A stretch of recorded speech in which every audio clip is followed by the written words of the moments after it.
विद्यार्थी मित्रांनो, क्रिकेटमध्ये शेवटच्या 5 ओव्हरमध्ये भरपूर धावा निघतात, बरोबर आहे की नाही? अगदी त्याचप्रमाणे परीक्षेच्या अगोदर 5 दिवस आधी खूप खूप छान अभ्यास होत असतो. चला तर मग आज आपण पाहूयात प्रश्नपत्रिका. नमस्कार विद्यार्थी मित्रांनो, 5वी शिष्यवृत्ती परीक्षेच्या 2020च्या प्रश्नपत्रिकेचे आपण स्पष्टीकरणासह मार्गदर्शन आपण आता पाहणार आहोत. पाहूयात बुद्धिमत्तेचे 50 प्रश्न. यापूर्वीच आपण इंग्रजीचे प्रश्न क्रमांक 1 ते 25 पर्यंतचे प्रश्न पाहिलेले आहेत. आपण आता पाहत आहोत बुद्धिमत्ता चाचणीचे प्रश्न क्रमांक 26 पासून 75 पर्यंतचे प्रश्न. फार सोपे प्रश्न आहेत विद्यार्थी मित्रांनो. बघा 26वा प्रश्न, क्रिया विशेषण दर्शक या शब्दातील मध्यभागी असणाऱ्या अक्षराच्या. आता या शब्दाच्या मध्यभागी अक्षर कोणतं आहे? एकूण अक्षर किती आहेत हे मोजूया. 1 2 3 4 5 6 7 8 9. 9 पैकी मध्यभागी कोणतं? इकडं 4 आणि इकडं 4 म्हणजे 5 नंबरचं मध्यभागी येईल. 1 2 3 4 5 हे आलं. श हे मध्यभागी. तर काय, शब्दातील मध्यभागी असणाऱ्या अक्षराच्या डावीकडील, डावी म्हणजे आपली डावी बाजू म्हणजेच या कागदाची ही डावी बाजू, आपली उजवी बाजू म्हणजे कागदाची उजवी बाजू. मग काय, डावीकडील तिसरे अक्षर, मग या शच्या डावीकडील तिसरं 1 2 तिसरं अक्षर आहे या. तिसरे अक्षर कोणते असं विचारले, ते निघालं या. म्हणून याचं उत्तर पर्याय नंबर 1. पहा पुढचा प्रश्न. 27वा प्रश्न, अक्षरमाला दिलेली आहे आणि काय दिले प्रश्न खाली, वरील अक्षरमालेतील उजवीकडून 10व्या अक्षराच्या, उजवी बाजू म्हणजे आत्ताच सांगितलं आपली उजवी बाजू म्हणजे कागदाची ही उजवी बाजू इकडे, उजवीकडून 10व्या अक्षराच्या. मग आता 10वं अक्षर हे 5 आणि हे 5 10वं अक्षर आलं पी, हे पी 10वं अक्षर. मग काय, 10व्या अक्षराच्या डावीकडील चौथे अक्षर, याच्या डावीकडील चौथं, पहिलं दुसरं तिसरं चौथं, हे आलं चौथं अक्षर, बरोबर आहे. डावीकडील चौथे अक्षर सुरुवातीपासून मोजल्यास कितवं येईल? आता हे सुरुवातीपासून मोजल्यास कितवं येईल? हे 5 आणि 5 10 11 12वं येईल. म्हणजे उत्तर पर्याय नंबर 2. हा तर प्रश्न फार सोपा होता. बघूया 28वा प्रश्न. प्रजाहितदक्ष, ज्ञानवर्धक, रक्षणकर्ता, वृक्ष, स्वतंत्र या शब्दामध्ये एकूण जोडाक्षरे किती आहेत? आता जोडाक्षरे शोधायचे आहेत. हे फार सोपं आहे रे. बघा आता त्र हे जोडाक्षर आहे, तुम्हाला माहिती आहे. स्व हे जोडाक्षर आहे. त्यानंतर आणखीन काय आहे? प्र हे जोडाक्षर आहे. क्ष हे जोडाक्षर आहे. तर आता इथं क्ष आलं तर इथं पण क्ष आहे. त्याच्यानंतर काय आहे? वृक्ष, इथं पण क्ष आलं. मग आता आणखीन काय? कर्ता हे सुद्धा इथं जोडाक्षर आलं. त्याच्यानंतर वर्धक हे इथं जोडाक्षर आहे. त्याच्यानंतर आणखीन काय? जसं क्ष हे जोडाक्षर आहे तसं ज्ञ हे जोडाक्षर आहे. आल्यामुळं हे ज्ञा हे जोडाक्षर आले. मग आता किती जोड अक्षरे झाले? तर पहा 1 2 3 4 5 6 7 8 आणि 9. उत्तर पर्याय नंबर 4. नेक्स्ट पाहूया. बघा प्रश्न क्रमांक 30 ते 34 साठी सूचना. गटात न बसणारे पद ओळखा. 30वा प्रश्न दिलाय. बाहुली नाट्य, दूरदर्शन, संगणक आणि सिनेमा. आता ह्याच्यात गटात न बसणारं कोणतं आहे? संगणक म्हणजे हे दृकश्राव्य माध्यम आहे. दूरदर्शन हे सुद्धा तुम्ही पाहू शकतात आणि ऐकू पण शकतात. हे पण पाहू शकतात, ऐकू शकतात. पण बाहुली नाट्य ही एक पथदर्शक नाटक आहे. सिनेमा हे सुद्धा एक नाटकच आहे, बरोबर आहे. म्हणून ह्याचं जे उत्तर आहे पर्याय नंबर 1 येईल आणि पर्याय नंबर 4 पण येईल. पुढचा प्रश्न 31वा. मे, जुलै, ऑगस्ट आणि जून. आता हा तर प्रश्न फारच सोपा आहे. ह्याच्यात 31 दिवस आहे, त्याच्यात 31 दिवस, ह्याच्यात 31 दिवस, फक्त जूनमध्ये 30 दिवस. म्हणून 31व्याचं उत्तर पर्याय नंबर 3. पहा 32वा प्रश्न. आता इथं नुसत्या संख्या दिलेल्या आहेत. 2651, 2246, 5324, 6215. मग काय असेल गडे यांचं आता उत्तर? थोडंसं विचार करायचं. मग वर्ग, घन, पाढे त्याच्यात काही येतंय का? मग कसोट्या. आता बघा, हे 2 आणि हे 5 म्हणजे हजारचा अंक आणि दशकचा अंक यांची बेरीज आली 7 आणि एकक आणि शतक यांचीही बेरीज 7च आली, 6 आणि 1 7. तसंच ह्याची 7 आली, ह्याची 7 आली, म्हणजे 7मधून 7 गेले, 0 उरले. तसंच इथं सुद्धा हे 5 आणि 2 7 आणि 4 आणि 3 7, म्हणजे ह्या 7मधून 7 गेले, इथं पण 0 आलं. आणि इकडे बघा 6 आणि 1 7 आणि 5 आणि 2 7, म्हणजे 7मधून 7 गेले, इथं पण 0 आले. म्हणजे ह्या सगळ्याला 11च्या कसोटीनुसार याला भाग जातो 11ने. पण आता इथं बघा 4 आणि 2 हे आले 6 आणि 6 आणि 2 इथं आले 8 आणि ह्यांचा फरक येतो 2. म्हणून 32व्याचं उत्तर पर्याय नंबर 2. पहा 33वा प्रश्न कसा असेल बडे आता त्याचं उत्तर? 9338, 7276, 9295, 4279. मग वर्ग, घन, पाढे, कसोट्या हे सगळं पाहिल्यानंतर सुद्धा जर येत नसेल तर मग काय, थोडंसं युक्ती करायची, अंकांची बेरीज करा. याची किती आली? 9 आणि 3 12 आणि 8 आणि 3 11, 12 आणि 11 हे झाली हिची बेरीज 23. आता या 23ला जर आपण 3 भागलं तर 3 त्रिक 9, 3 चौक 12, 3 5 15, 3 संग 18, 3 7 21 आणि बाकी उरायली आहे इथं. बाकी किती उरायली आहे इथं? 2. आता याच्या अंकांची बेरीज करूया बरं. 9 आणि 9 18, 18 आणि 2 20, 20 आणि 5 25. आता या 25ला 3 जर भागलं तर 3 8 24, इथं बाकी 1 उरली. इथं पण तसंच 7 1 7, 7 2 14, 7 3 21 आणि 1 22. आता ह्याची बेरीज 22 आली. आता 3 7 21, इथं बाकी 1 उरली. आता ह्यांची बेरीज करूया बरं. किती येते बेरीज? 7 8 9, 9 1 9, 9 2 18, 18 आणि 4 22च आलं. परत इथं बाकी 1 उरती, म्हणजे इथं बाकी 1, इथं बाकी 1, इथं बाकी 1 उरायली आहे. पण पर्याय नंबर 1 मध्ये बाकी 2 उरते, म्हणून 33व्याचं उत्तर पर्याय नंबर 1. गटात न बसणारे पद ओळखा मधील शेवटचा प्रश्न आहे 34वा. आता ह्या आकृत्या दिल्यात, म्हणजे आता गटात न बसणारी शोधायची, म्हणजे नक्कीच वेगळी कोणती तरी आहे. मग आता सगळ्या 3 सारख्या आहेत आणि एक वेगळी आहे, बघितल्याच कळल. बघा स्माईल सगळ्यांचं सारखं आहे, नाक सगळ्यांचं सारखं आहे, डोळे सगळ्यांचे सारखे, केस सगळ्यांचे सारखे, कानातले आहा इथं वेगळं आहे. म्हणून गटात न बसणारी आकृती पर्याय नंबर 3. होता ना सोपा प्रश्न? पहा बरं 35वा प्रश्न. खालील संख्या मालिकेत प्रश्नचिन्हाच्या जागेचा पर्याय निवडा असं म्हणले. 3 4 7 10 15 22 आणि 31 प्रश्नचिन्ह. मग आता कसं असेल गडे याचं उत्तर? काय तिने युक्ती वापरली असेल? 3 मध्ये 1 मिसळला 4, मग 4 मध्ये पण 1च मिसळायला पाहिजे, 5 यायला पाहिजे, पण इथं आलं 7. मग 4 5 6 7, 4 मध्ये 3 मिसळले तर 7 आले. 7 मध्ये 3 मिसळले तर परत 10 आले, म्हणजे हे तसं तर नाही होत. मग एका आड एक 3 आणि इकडं 7 आहे, बरोबर आहे. म्हणजे 3 मध्ये 4 मिसळले तर 7 आलं. पुन्हा एका आड एक ठेवू, 10 सोडून देऊ. 7 मध्ये 8 मिसळले तर 15. हे लक्षात आलं खरे. 3च्या नंतरचा अंक कोणता? 4. म्हणून 3च्या नंतरचा अंक 4 मिळवला तर 7 आलं. 7च्या नंतरचा अंक कोणता? 8. 8 मध्ये 7 मिसळले 15 आलं. 15च्या नंतर कोणता अंक? 16 क्रमानं. मग 15 मध्ये 16 मिसळले किती आले? 31 आलं की रे. म्हणजे बघा हे अशा पद्धतीनं एवढं समजलं तुम्हाला मुलांनो? हे बघा इकडं बघा. 3 मध्ये 4 मिसळले 7 आले. 7 मध्ये 8 मिसळले 15 आले.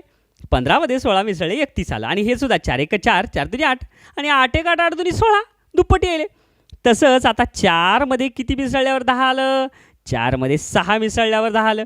मग आता हे जसं 4च्या दुप्पट 8 आलं होतं, तसं 6च्या दुप्पटी तर नक्कीच 12 येणार.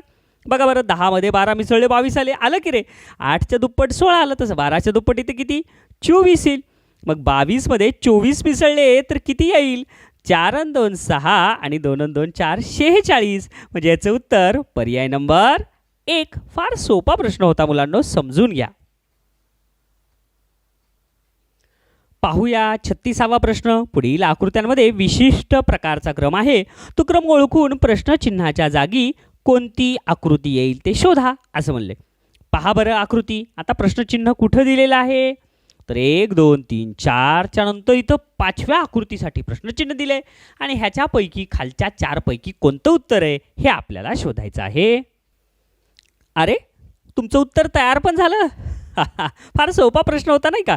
आता बघा, हे त्रिकोण वर आहे, नंतर पुन्हा कुठं आलं रे, इकडं आलं, नंतर खाली आलं, नंतर इकडं आलं. म्हणजे हे घड्याळीच्या दिशेनं फिरायलं आहे. अशा पद्धतीनं हे टर्न व्हायले. पुन्हा इकडून इकडून इकडं आलं, इथून इकडं वळालं, पुन्हा इकडून इकडं वळालं. म्हणजे आता हे त्रिकोण कुठं जाईल, वर.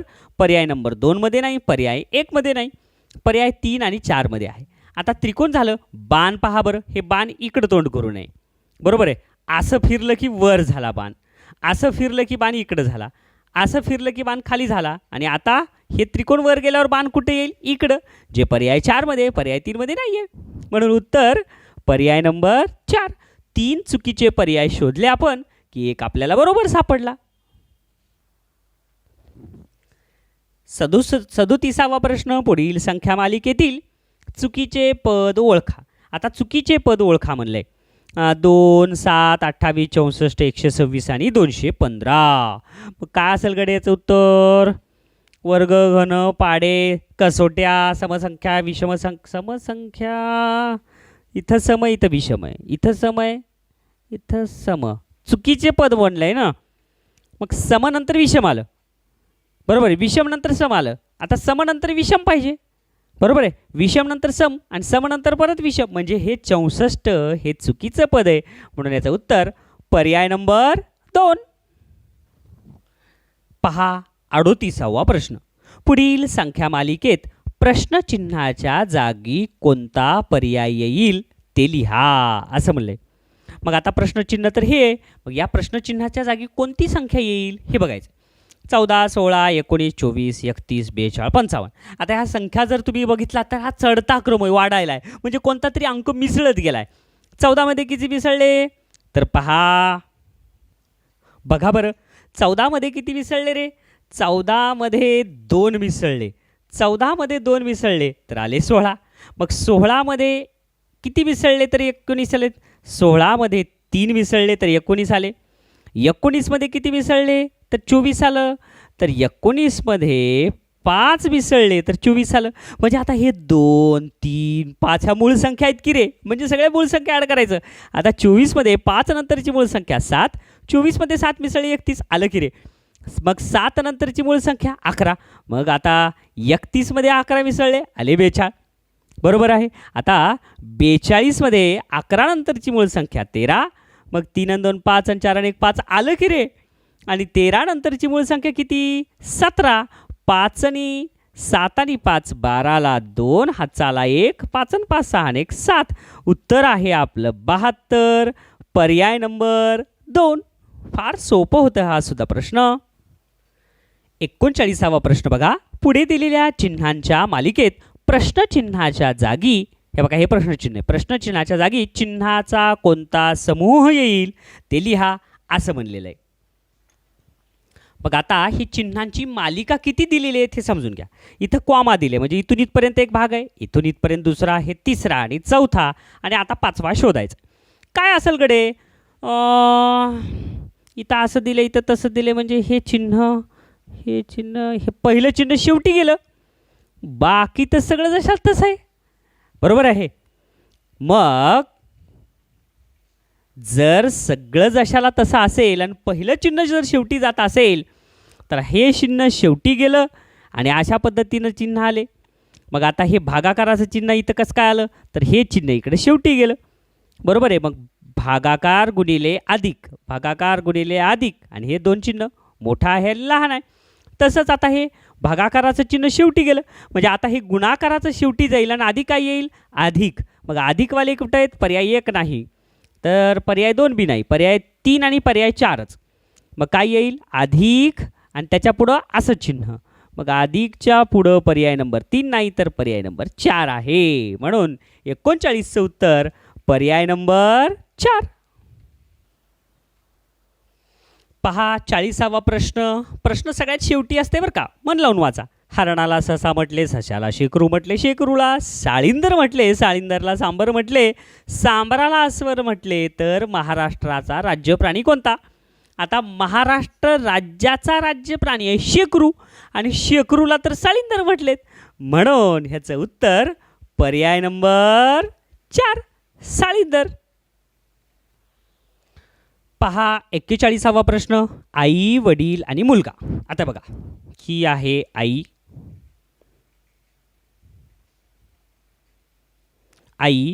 आणि हे आहेत वडील आणि हा आहे मुलगा. ठीक आहे. मग आता आई, वडील आणि मुलगा यांच्या 3 वर्षापूर्वीच्या वयांची बेरीज. आता ह्यांच्या वयांची बेरीज ही किती आहे? 73 आहे. कधी रे? 3 वर्षापूर्वी. मग आता जर आत्ताचं जर वय काढायचं असेल, म्हणजे आता 3 वर्षापूर्वी होतं, म्हणजे आताचं काढायचं असेल तर हे 3 वर्षांना वाढेल, हे 3 वर्षांना वाढेल, म्हणजे हे 3 वर्षांना वाढेल, म्हणजे 3 1 3 3 7 3 3 9, म्हणजे 73मध्ये जर 9 मिसळले तर हे आले 82. हे 82 काय आलं? ह्या तिघांचं आजचं वय. आणि पुढं काय म्हणले? तर 5 वर्षानंतर, म्हणजे आज तर 82 आहे, 5 वर्षानंतर त्या तिघांच्या वयांची बेरीज किती वर्ष होईल? मग आता मला सांगा, ह्या आईचं, वडिलांचं आणि ह्या मुलाचं 5 वर्षानंतर म्हणजे काय? 5 1 5 5 10 5 3 15. मग 82मध्ये आपल्याला 15 ॲड करावे लागतील. 5 आणि 2 7 आणि 8 आणि 1 किती? 9, 97. मग 5 वर्षानंतर बेरीज किती होईल? 97. म्हणून उत्तर आहे पर्याय नंबर 1. समजलं मुलांनो? किती सोपा होता प्रश्न. बघा, तुम्हाला लक्षात यावं म्हणून हा मुद्दा पण तुम्हाला मी लिहून दिलेला आहे. हे व्यवस्थित वाचा आणि समजून घ्या. पहा नेक्स्ट. पहा 42वा प्रश्न, अनुष्काला आर्यापेक्षा अधिक पण आबोलीपेक्षा कमी गुण मिळाले आहेत. शेवंतीला आर्या इतकेच पण चमेलीपेक्षा जास्त गुण मिळाले आहेत. तर सर्वात जास्त गुण कुणाला मिळाले आहेत असा प्रश्न आहे. मग अशा वेळेस काय करायचं माहिती आहे का? प्रश्न वाचता वाचता लगेच कच्चं काम करायचं, म्हणजे आपल्याला सोपं जाते. काय म्हणाले बघा प्रश्नामध्ये? अनुष्काला आर्यापेक्षा अधिक गुण मिळालेत. आता हे बघा, इकडे बघा, आता ही आहे अनुष्का आणि ही आहे आर्या. आर्यापेक्षा जास्त गुण अनुष्काला मिळालेत, म्हणजे बघा असं, बरोबर आहे. हे ग्रेटर दॅन चं साईन आलं इथं, बरोबर आहे. अनुष्काला आर्यापेक्षा जास्त गुण मिळाले एवढं कळालं. पण आबोलीपेक्षा कमी गुण मिळालेत. पण अनुष्काला कसे गुण मिळालेत? आबोलीपेक्षा कमी, म्हणजे आबोली हिच्यापेक्षा जास्त गुण घेतली आहे. हे बघा, आबोलीला अनुष्कापेक्षा जास्त गुण पडलेत, त्याचाच अर्थ झाला. पुढं शेवंताला आर्या इतकेच. आता शेवंताला आर्या इतकेच म्हणजे आर्याचे जर 10 गुण असतील तर शेवंताला सुद्धा किती गुण पडलेत?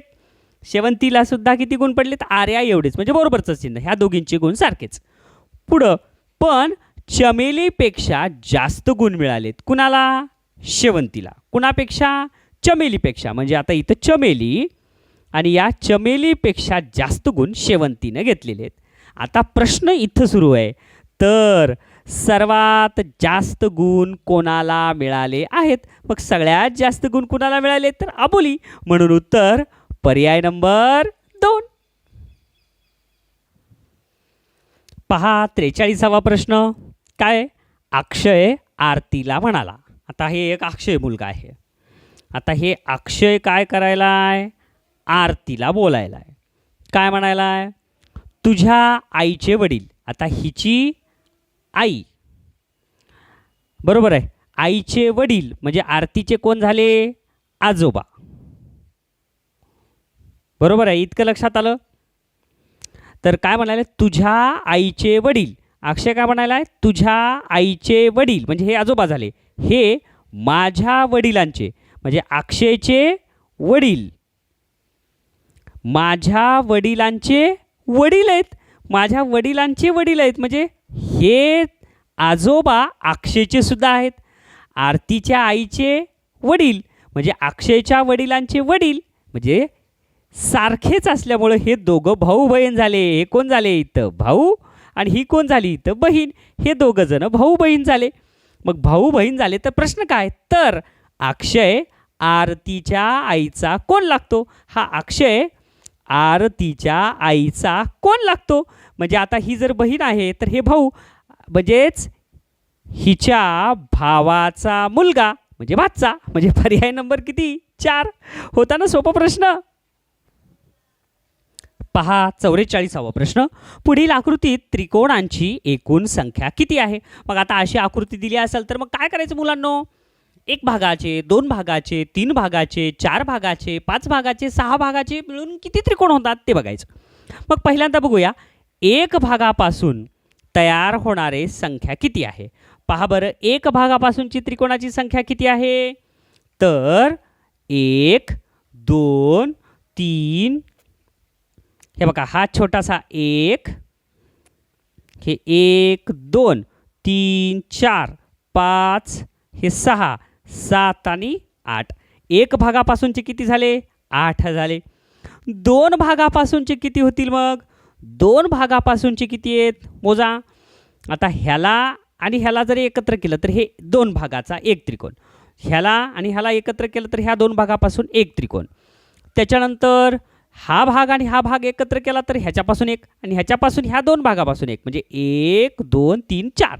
2 भागापासूनचे 4 आले. 3 भागापासूनचे हे 3 भागापासूनचं कोणताच नाही होणार. मग आता 4 भाग जर एकत्र केले आपण तर 1, 2, 3, 4 म्हणजे हा एक त्रिकोण तयार झाला बघा. 4 भागापासूनचा एकच त्रिकोण. आणि 5 भाग जर केले तर 1, 2, 3, 4 आणि ही 5वी आकृतीचा भाग हे 5 म्हणजे हे मोठा त्रिकोण असाच. म्हणून तो एक झाला. आणि या सगळ्यांची जर बेरीज केली तर किती? 8 आणि 2 10 आणि 4 14. म्हणजे याचं उत्तर पर्याय नंबर 1. समजलं विद्यार्थी मित्रांनो? नेक्स्ट पहा 45वा प्रश्न. खालील आकृतीत एकूण चौकोनाची संख्या किती आहे असं म्हणलंय. मग आता हे तर तुम्हाला ट्रिकसुद्धा वापरता येईल. उभे किती आहेत स्तंभ मोजा? 1, 2 आणि 3. आडवे किती आहेत? 1 आणि 2. मग आडव्यांची बेरीज करायची.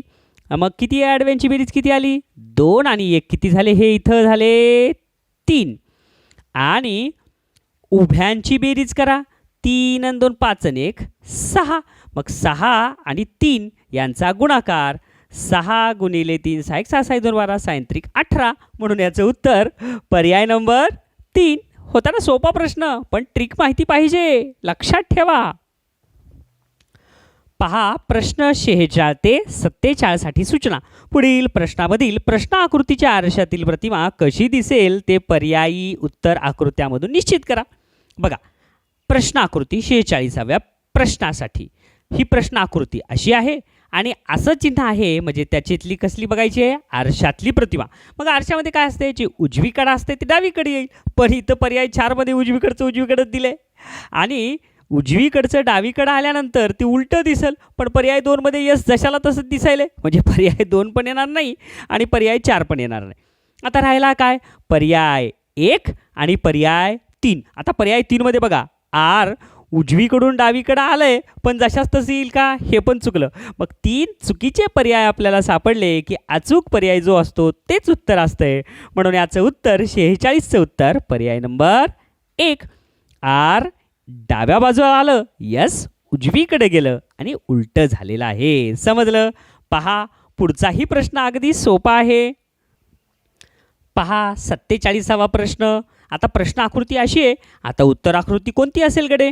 मग आरशामध्ये काय असते? जे उजवीकडे ते डावीकडे जाईल आणि डावीकडे ते उजवीकडे जाईल. पण इथं यू हे डावीकडेच राहिलं, म्हणजे हे चूक झालं. त्याच्यानंतर हे यू असं आहे तर तिकडं जाईल पण उलटं होणार नाही. पण पर्याय 3मध्ये हे उलटं दाखवलेलं आहे, म्हणजे पर्याय 3 पण कधीच नाही येणार. आणि आता हे सी आहे ते उजवीकडं होतं. आता डावीकडं गेल्यावर आरशात हे सुद्धा उजवीकडचं डावीकडे वळालेलं असेल, पण इथं सी सारखंच दाखवायले म्हणून पर्याय 4 पण येणार नाही. मग अचूक उत्तर कोणतं? 3 चुकीचे पर्याय सापडले म्हणजे उरलं काय? पर्याय नंबर 2. म्हणून 47चं उत्तर पर्याय नंबर 2. पहा, हे सी उजवीकडं होतं, डावीकडं आलं. यू उजवीकडं डावीकडं होतं, ते उजवीकडे गेलं. हे 5 इकडून इकडं आले आणि हे पी इकडून तिकडं गेलं, क्यू झालं. समजलं? पहा पुढचा प्रश्न पाहूया. पुढचा प्रश्न 48 व 49 साठी सूचना. पुढे दिलेली प्रश्न आकृती पाण्यावर उभी धरल्यास तिचे पाण्यात प्रतिबिंब कसे दिसेल हे उत्तर आकृत्यामधून शोधा. आता पाण्यातलं प्रतिबिंब पाहायचं आहे. फार सोपे प्रश्न असतात मुलांनो. प्रश्न आकृती अशी आहे. पाण्यामध्ये काय नियम लक्षात ठेवायचा? जो खालचा भाग आहे ते वर जाईल. आता एक खाली आहे म्हणजे उत्तर आकृतीमध्ये हे एक कुठं येईल? वर. पण पर्याय 1 मध्ये तर खालीच दिले, हे चुकलं. खाली ए आहे तर ते वर जाईल पण उलटं होईल. पण पर्याय 3 मध्ये हे येत जशाल तसं दिसेल म्हणून पर्याय नंबर 3 पण चुकलं. आता राहिलं पर्याय 2 आणि पर्याय 4. आता ह्याच्यामध्ये बघा, इथं यम आहे आणि इथं डब्ल्यू आहे, पण इथं पर्याय 2 मध्ये डब्ल्यू दिले म्हणजे पर्याय 2 पण चुकला. मग 3 चुकीचे पर्याय आपल्याला सापडले की उरलं काय रे? पर्याय नंबर 4. खात्री करून घ्या, खाली ए आहे ते वर गेलं आणि उलटं झालं. वर पी आहे, खाली आलं आणि ते उलटं झालं आणि बी दिसतंय. इथं यम आहे ते खाली म्हणजेच काय झालं? उलटं डब्ल्यू झालं. इथं यम डब्ल्यू होतं ते यम झालं. म्हणून 48चं उत्तर पर्याय नंबर 4. पहा 49वा प्रश्न. प्रश्न आकृती अशी दिलेली आहे. एक पक्षी आहे आणि अशा पद्धतीनं आहे. मग आता पाण्यामध्ये काय असतंय? खालचा भाग जो आहे ते वरील. आता खालचा भाग नीट निरखून पहा. इथं 2 छोट्या छोट्या रेषा दिल्यात. एक रेष इकडे चिटकलेली आहे आणि एक नाही. मग आता ही वर जाईल. पर्याय 1 मध्ये तर खालीच दाखवली ही रेष, चुकलं. पर्याय 2 मध्ये हे दोन्हीही इथलं आणि हे टोक दोन्हीही टोक चिटकलेले दाखवायले तिथं म्हणजे हे चुकीचं आहे म्हणून पर्याय 2 पण येणार नाही. आणि पर्याय 4 मध्ये तुम्ही पहा, इथं रेष चिटकलेली न चिटकलेली पण इथं तर उलट्याच दिले त्रिकोण, हे इथं चूक आहे. म्हणजे पर्याय 4, 2 आणि 1 हे चुकीचे पर्याय आपल्याला सापडले. तर बरोबर पर्याय नंबर 3. उत्तराची पुन्हा एकदा खात्री करून घ्या. बघा, ही रेष इकडे चिटकलेली आहे म्हणून ही रेष तिकडे चिटकलेली आहे. एक छोटी रेष आहे, समजलं. त्याच्यानंतर पक्षाचं चित्र उलटं झालं आहे, हे बघा उलटं आहे आणि ही डिझाईन अशी होती ती अशी झालेली आहे. म्हणून याचं उत्तर पर्याय नंबर 3. प्रश्न 50 ते 54 साठी सूचना. 50 ते 54 फार 5 प्रश्न सोपे असतात बरं का रे मुलांनो.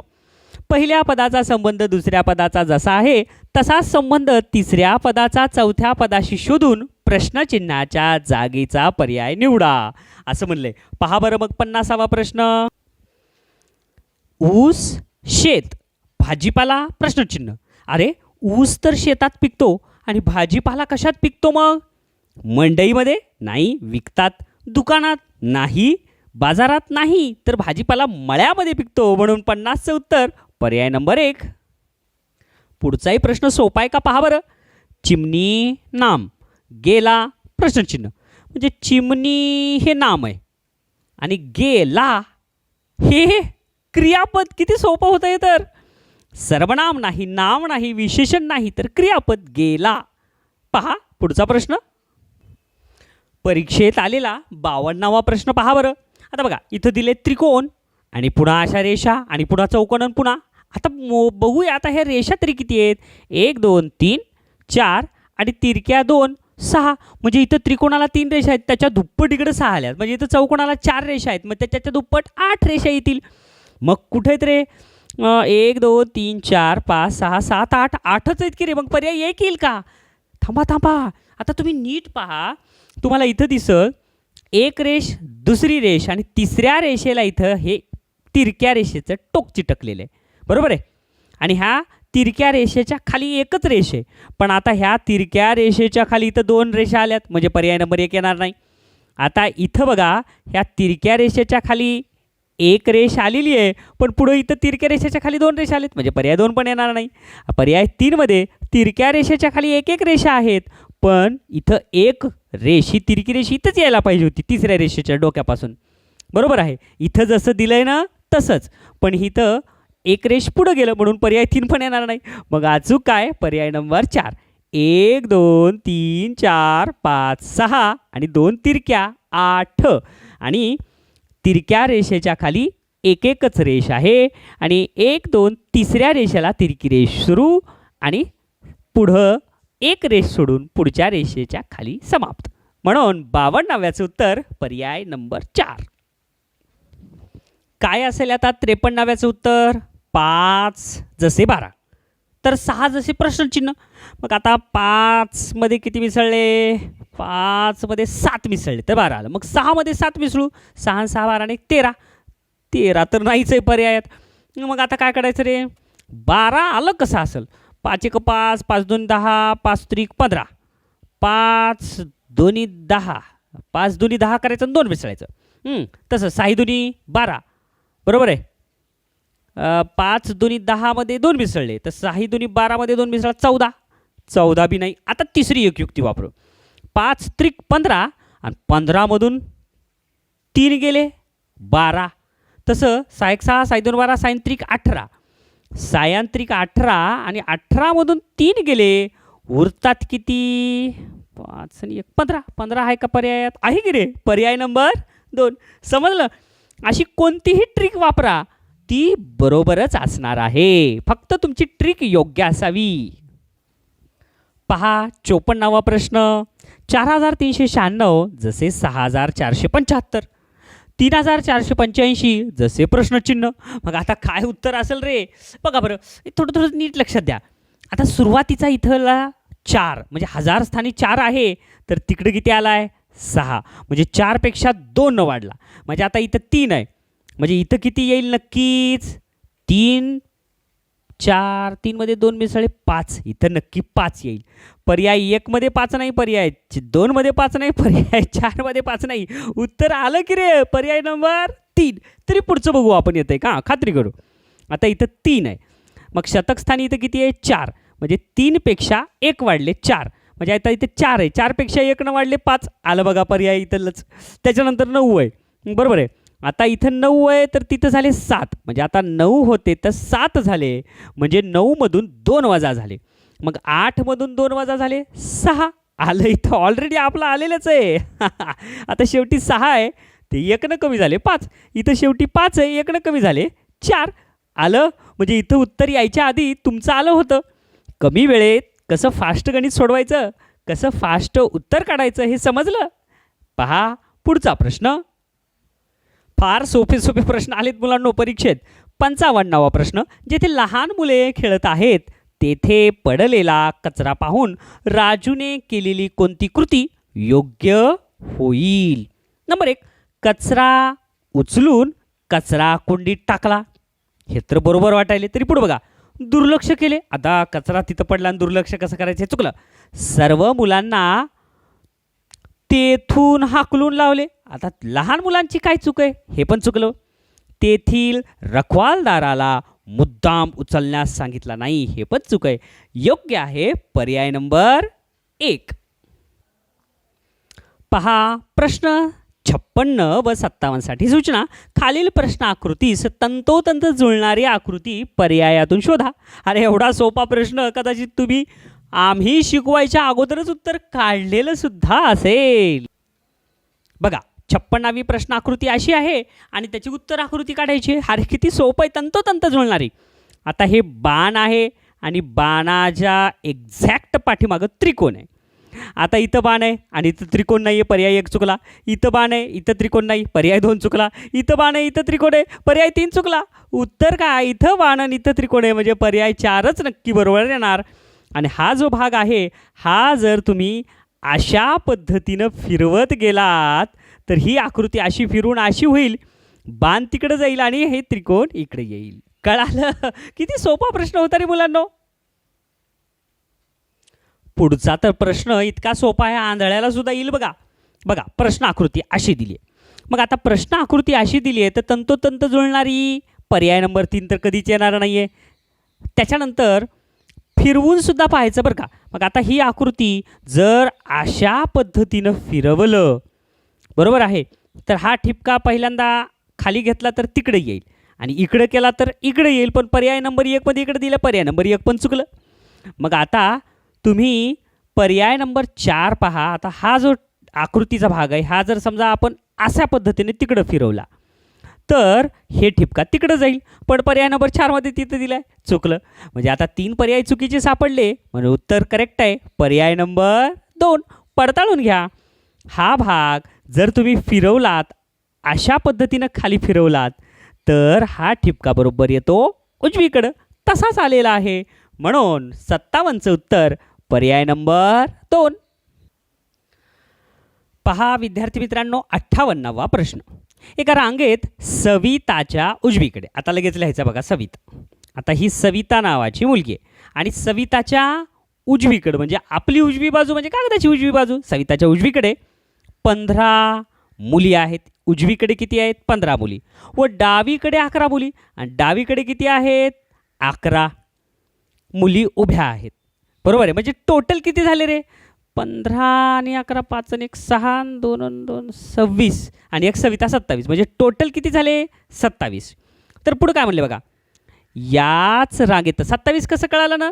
15 आणि 11 26 आणि सविताला एक धरलं 27. मग याच रांगेत मध्यभागी उभ्या असलेल्या कविताचा क्रमांक कितवा? मग आता याच रांगेत मध्यभागी उभ्या असलेल्या कविताचा क्रमांक कितवा? म्हणजे 27 मध्ये किती मिसळायचे? एक मिसळलं, हे झालं 28 आणि 28ला 2 न भागा, बे एक बे आणि बेचोक 8, 14वा. लक्षात आलं का? मग त्या कविताचा क्रमांक कोणता? 14वा. पर्याय नंबर 3. होता ना सोपा प्रश्न? आणि नेहमी अशा पद्धतीचे प्रश्न येतातच बरं का मुलांना परीक्षेत, दर परीक्षेत आहेच प्रश्न असा. पहा 59वा प्रश्न. काय दिलंय? कवायतीसाठी जेवढ्या रांगा आहेत तेवढीच मुले प्रत्येक रांगेत आहेत. म्हणजे कवायतीसाठी जर 10 रांगा असतील तर प्रत्येक रांगेत 10च मुले आहेत. हे प्रश्नातच उत्तर आलं रे. जर प्रत्येक रांगेत 15 मुले असतील, आता 15 मुले आहेत म्हणजे रांगा किती झाल्या? 15 रांगा. तर मैदानावरील कवायतीसाठी सर्व मुलांची संख्या किती? मग 15 गुणिले 15 म्हणजे 15चा वर्ग 225 म्हणजे उत्तर पर्याय नंबर 1. 60वा प्रश्न बघा बरं. जॉन पूर्वेकडे पाठ करून उभा आहे. आता पूर्वेकडे पाठ करून उभा आहे म्हणजे बघा तुम्हाला दिशा तर माहिती येत ना रे. इकडं पूर्व, इकडं पश्चिम, खाली दक्षिण आणि वर उत्तर. मग काय? जॉन पूर्वेकडे पाठ करून उभा आहे म्हणजे त्याचं तोंड आहे पश्चिमेकडं. ठीक आहे, पूर्वेकडे पाठ करून उभा आहे. तो त्याच्या उजव्या बाजूला, आता त्याचं तोंड तिकडे म्हणजे उजवी बाजू तिकडे झाली, उजव्या बाजूला काटकोना 2 वेळा वळला. म्हणजे इथून इथं एकदा आणि इथून इथं इकडं. आता त्याचं तोंड इकडं आलं पूर्वेकडं. 2 वेळा फिरला तर त्याचे तोंड कोणत्या दिशेला येईल? आणि तेच प्रश्न विचारला आहे. त्याचं तोंड कोणत्या दिशेला असेल? पूर्वेला. म्हणून उत्तर पर्याय नंबर 3. पहा 61वा प्रश्न. अहमद पश्चिमेला 18 किलोमीटर गेला. आता असा प्रश्न परीक्षेत येणार म्हणजे येणार बरं का मुलांनो, नीट लक्षात ठेवा. हे दिशावरचं इथं आहे पूर्व, इथं आहे पश्चिम, खाली दक्षिण आणि वर आहे उत्तर. ठीक आहे. मग आता काय म्हणलं? अहमद नावाचा मुलगा पश्चिमेला 18 किलोमीटर गेला. म्हणजे अहमद इथं होता थांबलेला बरं का. आणि इथून पश्चिम दिशा कुठं आहे? इथं इकडं. मग पश्चिमेला किती गेला? 18 किलोमीटर. म्हणजे इथून असाच इथपर्यंत आला. हे झालं 18 किलोमीटर. नंतर तो दक्षिणेला 11.5 किलोमीटर गेला. आता दक्षिण कुठं आहे? तरी खाली. म्हणजे ह्या पॉईंटपासून खाली किती गेलाय ते? तर 11.5. म्हणजे इथून इथं आला 11.5 किलोमीटर. एवढं समजलं मुलांनो? इथपर्यंत आला. पुढं काय म्हणलंय? त्यानंतर पूर्वेला 6.5 किलोमीटर गेला. आता इथून पूर्व कुठं असतं? इकडं. म्हणजे ह्या पॉईंटपासून पूर्व इकडं 6.5. हे बघा असंच इकडे गेला 6.5 किलोमीटर. इतकं समजलं मुलांनो? नंतर उत्तरेला 11.5. आता उत्तर कुठं असते? वर. मग ह्या पॉईंटपासून वर 11.5. हे बघा हे पण 11.5 आहे, हे पण 11.5. म्हणजे इथंच जाऊन चिटकल 11.5. इतकं समजलं? कसं कसं फिरला ते कळालं ना? हे अहमद आहे. कसं कसं फिरला समजलं? पुढं इथं जाऊन थांबला तो आता शेवटी. तर तो मूळ ठिकाणापासून किती किमी अंतरावर आहे? आता मूळ ठिकाण आहे, इथून इथं अंतर किती? किती सोपं आहे मुलांनो? हे 18 किलोमीटर होते. 18 मधून आता बघा ह्या समोरासमोरच्या बाजू सारख्या झाल्या आणि काटकोनात वळला. म्हणजे हे झालं आयत, म्हणजे हे 6.5 आहे तर ही सुद्धा 6.5च आली. मग 18मधून 6.5 वजा करायचं, मग किती येईल? मग हे बघा 18 किलोमीटरमधून 6.5 वजा केले 11.50. म्हणून ह्याचं उत्तर पर्याय नंबर 4. समजलं? किती सोपा होता प्रश्न. विद्यार्थी मित्रांनो, पुढचा प्रश्न पाहण्याच्या अगोदर एक छोटीशी सूचना तुम्हाला सांगतो. या परीक्षेमध्ये जेवढे काही प्रश्न आलेले आहेत ना, ते सगळे प्रश्न यापूर्वीच्या प्रश्नपत्रिकेत आलेल्या सारखेच आहेत. त्याच्यामुळे ह्या प्रश्नपत्रिकेचा छान अभ्यास करा, ह्याच्यासारखेच प्रश्न पुढे येतील बरं का. पहा, मंदारचा जन्म 7 जुलै 2007ला शनिवारी झाला आहे. तर त्याचा दुसरा वाढदिवस कोणत्या वारी होईल हे मला सांगा. पहिला वाढदिवस कधी येईल ते काढा पहिल्यांदा. 2008. मग 7 जुलै 2008ला पहिला वाढदिवस. मग वार कोणता असेल? शनिवारनंतर रविवार यायला पाहिजे, पण 2008 तर लीप वर्ष आहे, म्हणून 2008ला येईल सोमवार. शनिवारनंतर रविवार सोडला आणि सोमवार आला. आणि 2009ला मंगळवार. बरोबर आहे. म्हणून ह्याचं उत्तर पर्याय नंबर 2 मंगळवार. होता ना प्रश्न सोपा, आणि दरवर्षी आलेले आहेत बरं का प्रश्न हे. पहा, आणखीन एक सोपा प्रश्न. एका वर्षी 15 ऑगस्टला सोमवार होता. आता कोणतं तरी वर्षी इसवी सन ना, 15 ऑगस्टला सोमवार आला होता. तर त्याच वर्षातील 6 सप्टेंबर कोणत्या वारी येईल? अरे किती सोपं आहे. ऑगस्ट नंतर महिना कोणता? August, September. ऑगस्ट नंतर सप्टेंबरच आहे. मग एका वर्षी 15 ऑगस्टला सोमवार होता. मग आता 15 ऑगस्टला सोमवार होता, तर त्याच वर्षातील 6 सप्टेंबरला कोणता वार येईल? मग मला सांगा, ऑगस्ट महिन्यात किती दिवस असतात? तर 31. 31मधून आपण 15 वजा करावं लागतील का? नाही, 14. 31मधून 14 वजा करा, उरतात किती रे? 17. म्हणजे ऑगस्ट महिन्यातले किती दिवस? ऑगस्ट महिन्यातले 17 दिवस. ठीक आहे.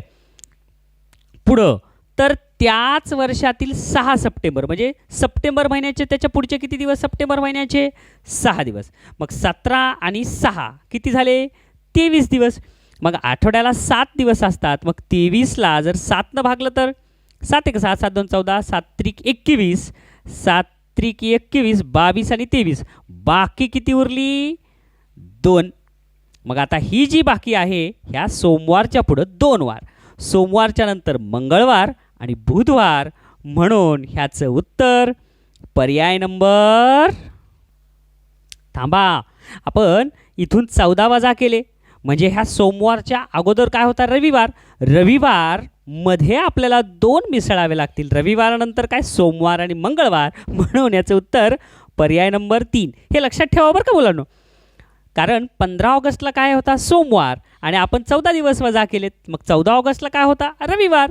म्हणून त्या रविवारमध्ये हे बाकी 2 मिसळली. रविवार नंतर सोमवार आणि मंगळवार. म्हणून 63व्याचं उत्तर पर्याय नंबर 3. पहा, 64 ते 68 साठी सूचना. प्रश्नाच्या सुरुवातीला 3 पदे दिली आहेत. त्यांची काही वैशिष्ट्ये आहेत, त्यामुळे त्यांचा एक गट तयार होतो. या गटात बसणारे पद दिलेल्या पर्यायातून निश्चित करा. फार सोपा आहे बरं का रे मुलांनो हे सुद्धा प्रश्न.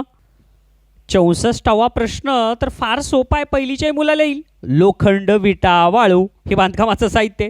कापूस बांधकामाला लागत नाही, धागा लागत नाही, कोळसा लागत नाही, तर सिमेंट लागते. म्हणून 64व्याचं उत्तर पर्याय नंबर 4 सिमेंट. 65वा प्रश्न फार सोपा आहे बरं का मुलांनो. बघा काय दिलंय? मेंदू, फुफ्फुस, हृदय. आता हे सगळे शरीराच्या आतले आंतरिंद्रिय आहेत. त्वचा ही तर आंतरिंद्रिय नाही आहे. कान हे पण आंतरिंद्रिय नाही आहे. डोळे हे पण आंतरिंद्रिय नाही आहे. तर जठर हे आंतरिंद्रिय आहे. म्हणून 65व्याचं उत्तर पर्याय नंबर 3. अगदी सोपे सोपे प्रश्न आहेत. बघा 66वा ही प्रश्न अगदी सोपा आहे बरं का मुलांनो. आता काय दिले? वर 3 आकृत्या आहेत आणि चौथी आकृती कोणती आहे हे पर्यायातून शोधायचं. मग काय आहे? आता इथं काटकोन आहे. आता हे काटकोन इथं होता, ते पुन्हा खालच्या आकृतीत आला आणि नंतर एक घर सोडून वर गेला. म्हणजे आता त्याच्या पुढं क्रम लक्षात घ्या. 2 घरं सोडून इकडे येईल. लक्षात आलं का? म्हणून ते कुठं आहे? तर पर्याय 1 2 3 4 मध्ये आहे. मग रेषेचा विचार करू. इथे एक रेषा आहे, ती कुठे गेली? इथं आली. मग आता इथून कुठे गेली? तर एक घर सोडून इकडं आली. बरोबर आहे. मग आता इथून कुठं जाईल, 2 घरं सोडून इथे येईल. मग ती कुठं आहे, तर पर्याय नंबर 3 मध्ये नाही आहे, पर्याय नंबर 1, 2 आणि 4 मध्ये पण आहे. तसंच आता हे 0 पण आहे. हे इथं होतं, ते 1 घर सोडून नाही लगेच पुढं इथं आलं आणि नंतर 1 घर सोडून इथं आलं. म्हणजे आता 2 घर सोडून इथून इथं, 2 घर सोडून इथं येईल, जे की पर्याय नंबर 1 मध्ये आहे. समजलं मुलांनो, हे लक्षात ठेवा बरं का. 67वा प्रश्न फार सोपा आहे. 65, 83, 92 आणि त्याच्या पुढं खालच्यापैकी पर्यायातला कोणतं उत्तर असेल. मग अंकांची बेरीज करा. 5 आणि 5 10 आणि 1 11, 8 आणि 3 पण 11, 9 आणि 2 पण 11. मग 11 कशाची बेरीज येईल, तर 5 आणि 4 9 व्हायले, 7 आणि 8 15 व्हायले, 7 आणि 4 11 हे करेक्ट आहे. 9 आणि 3 हे 12 व्हायले, म्हणून 67व्याचे उत्तर पर्याय नंबर 3. 68वा फार सोपा प्रश्न आहे. 2520, 6273, 7092. मग आता ह्याच्यात कसोटीनुसार जर बघितलात तर 2520 या अंकांची बेरीज किती येते, 5 आणि 4 9 आणि ह्या 9ला 9ने भाग जातो, म्हणजे 9च्या कसोटीचा वापर करायचा मुलांनो. आता ह्याची बघा, 9च्या कसोटीनुसार अंकांच्या बेरजेला भाग गेला तर या संख्येला 9ने भाग जातो. आता याही संख्येला बघा, 6 7 8, 8 आणि 10 18, 18 बेरीज आली म्हणजे ह्या संख्येलाही 9ने भाग जाईल, कारण 18ला 9ने भाग जातो. इथं बघा, 7 आणि 2 9 आणि 9 आणि 9 18, अंकांची बेरीज 18 आली आणि 18ला 9ने भाग जातो, म्हणून 7092लाही 9ने भाग जाईल. आता याची अंकांची बेरीज आली 21, याची अंकाची 21ला 9ने भाग जात नाही, याची अंकाची बेरीज आली 15, याची अंकाची बेरीज आली 15 आणि याची अंकाची बेरीज आली 18 आणि 18ला 9ने भाग जातो, म्हणून या संख्येलाही 9ने भाग जातो, म्हणून 68व्याचे उत्तर पर्याय नंबर 4. पहा 69वा प्रश्न. पुढील आकृती काळजीपूर्वक पहा. प्रश्नाचे उत्तर पर्यायातून निवडा म्हणले. फक्त त्रिकोणात असणारा अंक कोणता. आता ह्या आकृतीत फक्त त्रिकोणात असणारा अंक कोणता रे. बघा आकृती नीट, कोणता अंक आहे मग फक्त त्रिकोणामध्ये. आता ह्या त्रिकोणामध्ये 7 आहे, 5 आहे, 6 आहे, 4 आहे, पण 4 आणि 6 हे तर वर्तुळात आहेत, 5 चौकोनात आहेत, मग त्रिकोणात असणारा अंक काय 7, म्हणून याचं उत्तर पर्याय नंबर 1. पहा पुढचा प्रश्न. पहा 70वा प्रश्न. प्रश्नचिन्हाच्या जागी येणाऱ्या संख्येचा पर्याय शोधा व लिहा. आता इथं प्रश्नचिन्ह आहे, बघा बरं आकृती नीट. मग काहीतरी समोरासमोर संबंध असतो बरं का. हे प्रश्नचिन्ह 28च्या पुढे, मग 12च्या पुढं कोण आहे 38, मग 12चा वर्ग घन 3 त्रिक 9 3 चौक 12 12 1 12 12 2 4 12 त्रिक 36, 12 त्रिक 36 मध्ये 2 मिसळले. तसं 17 1 17 17 2 34 नाही, हे पण नाही आहेत. मग काय असेल कडे, वर्ग 4 त्रिकोण 12 आणि 38 नाही काही ते. मग आता कसं येईल ह्याचं, 17 आणि 33 किती होत, 30 40 50. अरे 17 आणि 33ची बेरीज 50 यायली. 38 आणि 12ची बेरीज 30 40 50, ही पण 50 आली. 34 आणि 16 30 40 50, हे पण 50 आलं. मग 28 आणि प्रश्नचिन्ह 50 येईल. मग 50 मधून आपण जर 28 वजा केले तर 10 मधून 8 गेले 2 आणि 5 मधून 3 गेले 2 22, म्हणजे याचं उत्तर पर्याय नंबर 4. समजलं. पहा पुढचा प्रश्न. पहा 71वा प्रश्न. एका सांकेतिक भाषेत 62 बरोबर 14 आहे, 47 बरोबर 15, 95 बरोबर 23, तर 38 बरोबर किती. मग आता थोडंसं डोक्याला ताण द्यायचं की काय केल्यामुळं 62 बरोबर 14 आला असेल कडे. आता 62च्या दशकस्थानी 6 आहे, 6 1 6 6 ही दोन्ही 12 आणि त्या 12मध्ये 2 मिसळलं एकक 14 आलं. तसंच आता हे 4 दशक आहेत, मग 4 1 4 4 दोन्ही 8, 8 मध्ये हे 7 मिसळले, 8 आणि 7 15 आलं की रे. तसंच आता 95चं बघा, दशकस्थानी 9 आहे, 9 1 9 दोन्ही 18, 18 आणि 5 23 आलं की रे, 38 आहे. मग आता 38 मध्ये दशकस्थानी 3 आहे, 3 त्रिक 3 दोन्ही 6, 6 आणि 8 6 6 12 13 14 14 येईल म्हणजे याचं उत्तर पर्याय नंबर 2. फार सोपे प्रश्न आहेत. बघा 72वा प्रश्न काय सांगितलंय? एका सांकेतिक भाषेत 6 बरोबर 14 आहे, 7 बरोबर 17 आहे, 3 बरोबर 5 आहे, तर 4 बरोबर किती? मग आता हे काढण्यासाठी थोडंसं विचार करावं लागते. बघा मला सांगा 3 बरोबर 5 कसा आला असेल रे, हे विचार करू आपण. हे बघा 3 बरोबर 5 आले म्हणजे 3 दोन्ही 6 आणि त्या 6 मधून 1 वजा केलं उरलं 5. समजलं का मुलांनो? आता पुढं बघूया आपण 4 बरोबर किती विचारले. मग आता 3च्या नंतर काय येते? 4, 4च्या नंतर 5, 5च्या नंतर 6, 6च्या नंतर 7 असंच येणार, बरोबर आहे. मग आता इथं बघा तुम्ही नीट पाहिलात तर तुम्हाला असं लक्षात येईल की ह्या सगळ्याला 2 ना आपल्याला गुणायचं आहे. सगळ्याला कितीनं गुणायचं आहे? 2. आता इथं वजा 1 होतं, त्याला 1 वाढवलं म्हणजेच काय केलं रे? 0. मग आता 4 दुनी किती आलं? इथं 8 आलं. पुन्हा इथं 5 दुनी 10 आहे. मग आता इथं वजा 1 होतं, त्याच्यापेक्षा 1 जास्त झालं 0, त्याच्यापेक्षा 1 जास्त म्हणजे 1, म्हणजे किती आले? 5 दुनी 10 आणि 1 किती आलं? 11. बरोबर आहे. 3 बरोबर 5 हे तर आपल्याला इथं दिलेलं आहे. 4 बरोबर काढायचं आहे, ह्याचं उत्तर नक्की 8च येणार. 5 बरोबर 11, 6 बरोबर बघा इथं दिले 14. मग आता 6 दुनी 12, अधिक इथं 1 न वाढवायचं होतं म्हणजे इथं 1 होतं, इथं झाले 2. 6 दुनी 12 आणि 2 14 आलं की रे? 6 बरोबर 14 आलं का? आता 7 बरोबर 17 यायला पाहिजे. 7 दुनी 14 अधिक हे 2 होते, इथं झाले 3. 7 दुनी 14, 15, 16, 17 म्हणून ह्याचं उत्तर आलं 17. म्हणजेच हे बरोबर आहे, हे बरोबर आहे, हेही बरोबर आलं. मग 4 बरोबर किती येईल? निश्चितच मग आपलं 4 बरोबर येईल 8. पर्याय नंबर 4. पहा 73वा प्रश्न. दर परीक्षेत हा प्रश्न येतोच बरं का. एका सांकेतिक भाषेत कमल बरोबर असं, नमन बरोबर, नमक बरोबर असं, कलय बरोबर असं, तर यमन शब्द कसा लिहाल? मग एक एक शोधूया. आता कमल, नमक, कलय, आता सगळीकडे क क क आहे म्हणजे इथं सगळीकडं 0, इथं गोल आणि इथं गोल आहे म्हणजे क साठी काय आहे? गोल. एक लक्षात घ्या, क साठी काय आलं रे? गोल. त्याच्यानंतर म, आता इथं म आहे, इथं म आहे, म्हणजे दोघांमध्ये म आहे. मग दोघांमध्ये सारखं काय काय आहे? तर गोल आणि टिंब. हे गोल आणि टिंब. मग म साठी आलं गोल आणि टिंब, म साठी आलं गोल आणि टिंब. आता पुढचं ल. आता इथं उरलंच काय? चौकोन. मग ल साठी काय आहे? चौकोन. आता इथं उरलं काय? न. मग न साठी इथं काय उरलं? चौकोनात टिंब. मग ह्या चौकोनात टिंब न साठी. आता इथं क आहे, मग आता इथं ल. ल साठी काय आपण धरलंय? बघा इथं चौकोन आहे. बघा इथं ल साठी चौकोन, इथं चौकोन होता ते ल साठी चौकोन आलं. आणि य साठी काय आहे? तर आता इथं ल काय उरलं? य साठी त्रिकोण, म्हणून य साठी आलं त्रिकोण. हे तुम्हाला समजायला पाहिजे. मग आता काय? य साठी आलं त्रिकोण, म साठी आलं वर्तुळामध्ये टिंब, त्याच्यानंतर यम न. न साठी काय आलं? तर न साठी काय आहे? न साठी चौकोनात टिंब.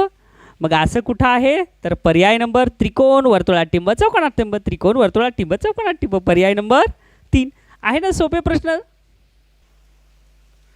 पहा 74वा प्रश्न. एका सांकेतिक भाषेत कमळ बरोबर असं, कनम बरोबर असं, नकड बरोबर असं, मग काय पुढं म्हणलंय?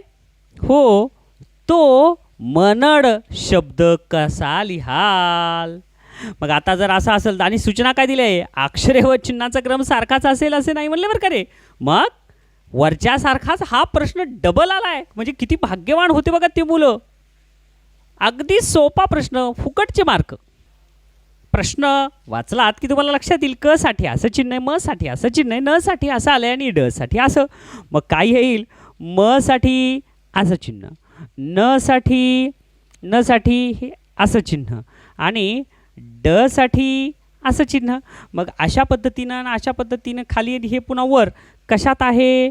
तर पर्याय नंबर खाली आणि वर, खाली आणि वर, आणि हे इकडं दिलं हे नाही येणार. त्याच्यानंतर खाली आणि वर इथं कुठं आहे का? हे तर खाली आणि वर नाही, इथं पण खाली आणि वर नाही आहे. हे खाली, हे वर आणि हे तिकडं, बरोबर आहे. म्हणून पर्याय नंबर 3 समजलं मुलांनो? वाचून व्यवस्थित सोडवा. पहा शेवटचा प्रश्न. शाळेची वार्षिक तपासणी जवळ आली आहे. सर्वांनी स्वाध्याय वही पूर्ण करण्याचे आवाहन शिक्षकांनी केले आहे. तुमची स्वाध्याय वही पूर्ण असून वर्गातील एका गतिमंद विद्यार्थ्याची स्वाध्याय वही अपूर्ण आहे हे आपणास माहिती आहे. तुम्ही काय कराल? आता बघा, एका विद्यार्थ्याची वही अपूर्ण आहे. मग आता तुम्ही काय करताल रे?